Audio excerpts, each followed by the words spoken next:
Une motion d'urgence climatique a été votée hier au conseil municipal de Vitry-le-François.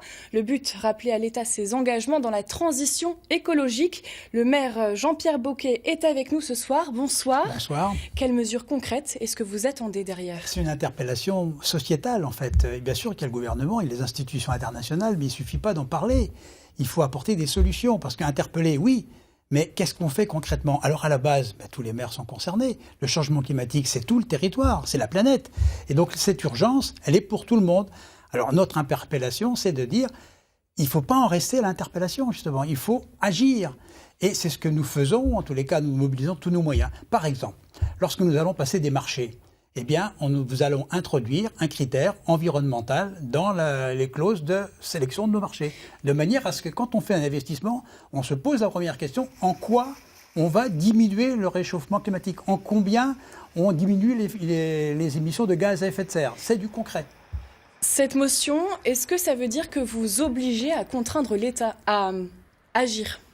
L'État et nous-mêmes, parce qu'on ne peut pas non plus toujours être en défaut, sans dire c'est les autres, oui, mais nous également.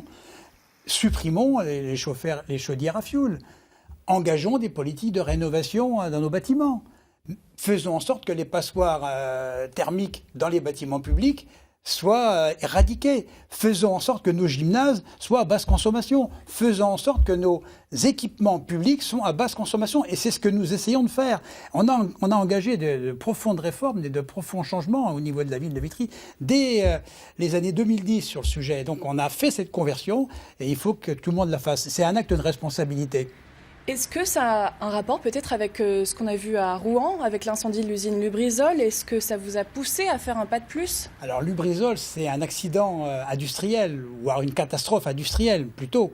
Mais c'est lié, évidemment, c'est à l'image des limites du système productiviste. Parce que ce système qui vise à avoir des échanges débridés sans régulation, il conduit aussi à cela. Le procès du cordiste, on dit c'est le procès du profit. Tout ça, c'est un ensemble. Mais là, nous sommes concentrés sur le climat et c'est sûr que c'est pas, par exemple, au niveau d'une ville qu'on règle la question des stocks dans les usines qui sont des stocks sur roues, qui sont des stocks roulants, ce qui pose d'énormes questions par rapport à la diminution, au transport, aux mobilités et à la diminution des consommations de carburant. Mais c'est pas parce qu'il y a ces questions qui sont dans l'organisation économique qu'on ne doit pas agir sur le terrain. Nos bâtiments, tout ça, ça doit être mis aux normes. Il faut vraiment abaisser les consommations. C'est une urgence. Merci Jean-Pierre Bocquet d'avoir répondu à nos questions. C'est un courrier.